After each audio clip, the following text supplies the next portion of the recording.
Do you want to eat healthier, switch careers, maybe just make a relationship better? How do you actually achieve those changes and make them last? Author Blumenthal is here to help us out this morning. She's just written a new book called A Whole New You. So that might be what some people are thinking about this time of year. It's a perfect time of year. It is. I kind of hate New Year's resolutions, the idea, because it's just one time a year. Why not do it every day? Sure. But how do you know you need to change? What are some signs that something just might be off? Well, generally it comes from intuition. The more we feel something isn't right, the more likely it isn't right.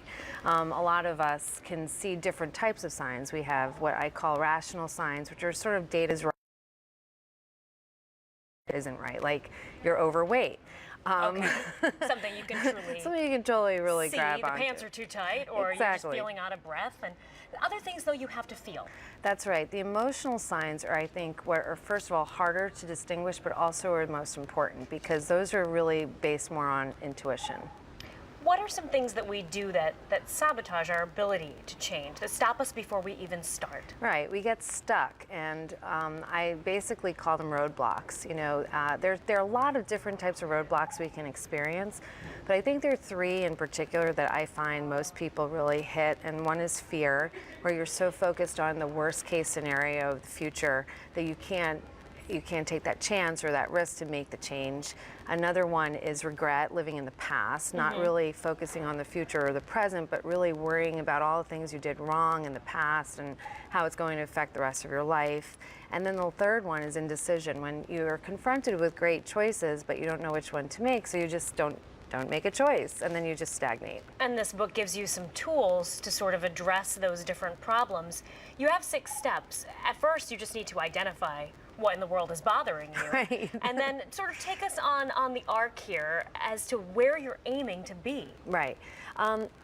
This isn't really about like a small change, which one of my other books was about. So this is more about looking at your whole life, right? And you really need to engage what I call your elephant, and I'm borrowing this totally from other books because this has been an analogy used from before.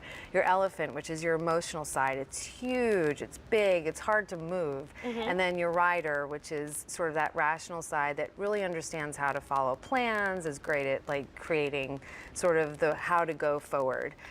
And so in the beginning, we really focus on that emotional side, the elephant, like really engaging it so that it's super on board, ready to take action. And then slowly the rider comes in to help you manage what you want to change and create a plan. And then both have to be engaged at the end to really make it happen. So you have to start, it sounds like you're saying, by just really checking in with yourself and being honest about what it is that's bothering you, where you could be better. I like that you give examples too. You had the 7 habits of highly effective people. That's always good. There's always that person you know. How do they do that? Why are they so happy all the time?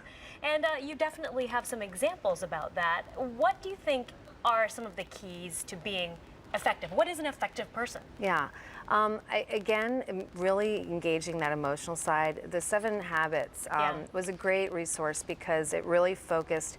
There's 7 habits, but the beginning, sort of like what I've done, is it focuses on self-mastery, and really to understand yourself is the way you're going to make the most authentic change for who you are. All right, Brett, where can we find more information about your book? It's sold online everywhere, so Amazon, barnesandnoble.com, Indie. And you've got your website too, right? And of course, yourbalance.com. Yeah. All right, thanks so much. Thank you. I'm going to work on a whole new me, 6 steps. Thanks we a all lot. do that. Yeah.